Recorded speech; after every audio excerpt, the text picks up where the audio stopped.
தற்போதைய அமைச்சர் ஒருவரின் பழைய காணொளி சமூக வலைதளத்தில் வைரலாகி சர்ச்சையை ஏற்படுத்திய நிலையில் அந்த அமைச்சர் தனது குழந்தையுடன் விளக்கம் அளித்து அன்று உண்மையில் நடந்தது என்ன என்பதை தெளிவுபடுத்தி காணொளி ஒன்றை வெளியிட்டார். அந்த விளக்க காணொளி குறித்து குழந்தைகளுக்கு இவ்வாறு மருந்து கொடுக்கும் வழக்கம் உள்ளதா? இது சரியான மருத்துவ நடைமுறையா? இவ்வாறு மருந்து கொடுக்கும் முறை மருத்துவர்கள் மூலம் அறிவுறுத்தப்படுகின்றதா? இதை மற்றவர்கள் பின்பற்றலாமா? இது அங்கீகரிக்கப்பட்ட மருத்துவ நடைமுறையா என சிலர் சமூக வலைதளத்தில் கேள்விகளை எழுப்பினர். இந்த நிலையில் பொதுமக்களின் இந்த கேள்விகள் அடங்கிய காணொளிகளை பார்த்து குழந்தைகள் நல மருத்துவர் இது குறித்து நேரடியாக டெமோ காண்பித்து குழந்தைகளுக்கான தற்போதைய மருத்துவ நடைமுறைகள் என்ன என்பதை விளக்கி அவர்களின் சந்தேகங்களுக்கு பதிலளித்துள்ளார். இந்த காணொளி தற்போது சமூக வலைதளத்தில் பரவி வருகின்றது.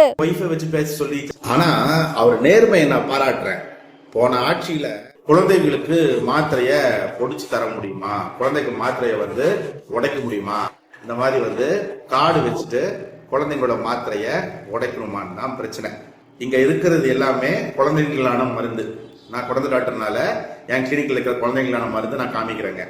இது பேர் சிரப்பு, இது டிராப்ஸ், இது டிஸ்போசபிள் டேப்லெட், இது சாஷே. சரிங்களா? இப்ப இதுல எப்படின்னா, சிரப்பு எல்லாருக்கும் தெரியும். குழந்தைங்களுக்கு மோஸ்ட்லி 7 வயசு வரையும் சிரப் கொடுக்கலாம். டிராப்ஸ் 2.5 வயசு வரையும் டிராப்ஸ் கொடுப்போம். டேப்லெட் இது டிஸ்போசபிள் டேப்லெட். இது எப்படின்னா, நாங்க பிச்சு இந்த லைவ் டெமான்ஸ்ட்ரேஷன் காமிக்கிறேன். இது உடைச்சு தண்ணியில கலந்து கொடுக்கலாம், இல்ல சும்மாவே கட்டி சாப்பிடலாம்.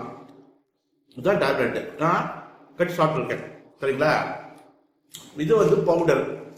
இது வயிற்றுக்கு பிரச்சனை வரும்போது கொடுக்கக்கூடிய பவுடர். இந்த பவுடர் பார்த்தீங்கன்னா இப்படி பிரிச்சு பவுடர் ஃபார்ம்லேயே இருக்கும்.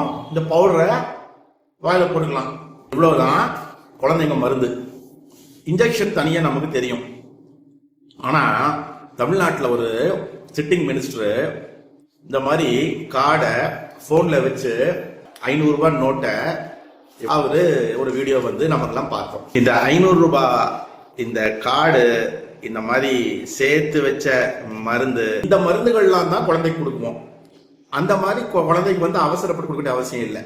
ஆனா என்னன்னா, நான் எம்எல்ஏ ஆவேன், நான் அமைச்சர் ஆவேன், என் கையில ஒரு இலாக்காவே வரப்போகுதுன்னு இவங்கெல்லாம் தெரியாது. ஒய்ஃபை வச்சு பேச சொல்லி ஜஸ்டிஃபை பண்றதுலாம் தவறுன்னு தான் நான் நினைக்கிறேன். அது பண்ணாம இருந்தாலே இவ்வளவு பெரிய சர்ச்சை வந்திருக்காது, மக்களுக்கு இவ்வளவு பெரிய சந்தேகம் வந்திருக்காது. ஆனா அவர் நேர்மையை நான் பாராட்டுறேன். போன ஆட்சியில குழந்தைங்களுக்கெல்லாம் மாத்திரைய பொடி பண்ணி தான் கொடுக்க சொன்னாங்க, அதனாலதான் அப்படி கொடுத்தேன்னு சொல்லாம வேற ஏதோ சொன்னாரு. அந்த ஒரு நேர்மையான கண்டிப்பா பாராட்டி தான்.